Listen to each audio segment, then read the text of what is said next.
நீதிமொழிகள் 4ஆம் அதிகாரம் 23வது வசனம். எல்லா காவலோடும் உன் இருதயத்தை காத்துக்கொள், அது நின்று ஜீவ ஊற்று புறப்படும். சமீபத்தில் எனக்கு எதிர்மறையான சிந்தனைகளே எனக்கு வருகிறது. எனக்கு நல்ல சிந்தனைகளே வர மாட்டேங்கிறது. என் இருதயத்தில் இப்படிப்பட்ட மரித்து போய் விடுவேனோ, என் எதிர்காலம் இருந்து போய்விடுமோ, என்னுடைய வாழ்க்கை என்ன ஆகுமோ, என் பிள்ளைகளுடைய வாழ்க்கை என்ன ஆகுமோ, இப்படிப்பட்ட நெகட்டிவ் திங்கிங்கே என்னுடைய வாழ்க்கையில் வந்து கொண்டே இருக்கிறது. வேதம் தெளிவாக சொல்கிறது, எல்லா காவலோடும் உன் இருதயத்தை காத்துக்கொள், அது நின்று ஜீவ ஊற்று புறப்படும். இதற்கு என்ன தீர்வு? காலை அதிகாலை எழுந்தவுடனே ஒரு 30 நிமிடங்களை 10 பிரித்து கொள்ளுங்கள். முதல் 10 நிமிடங்கள் அமைதியாக இந்த நாளை கர்த்தர் தந்தார் என்று நன்றி செலுத்துங்கள். அடுத்த 10 நிமிடங்கள் நன்றாய் வேதத்தையும் ஆண்டவர் கொடுத்த வாக்கு தத்தங்களையும் வாசியுங்கள்.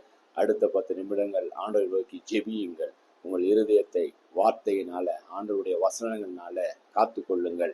அது நின்று அப்பொழுது ஜீவ ஊற்று புறப்படும். உங்கள் சிந்தனைகளும் சந்தோஷப்படும், சமாதானமாயிருக்கும். நீங்கள் மற்றவர்களுக்கும் ஆசீர்வாதமாய் மாறுவீர்கள். God bless you.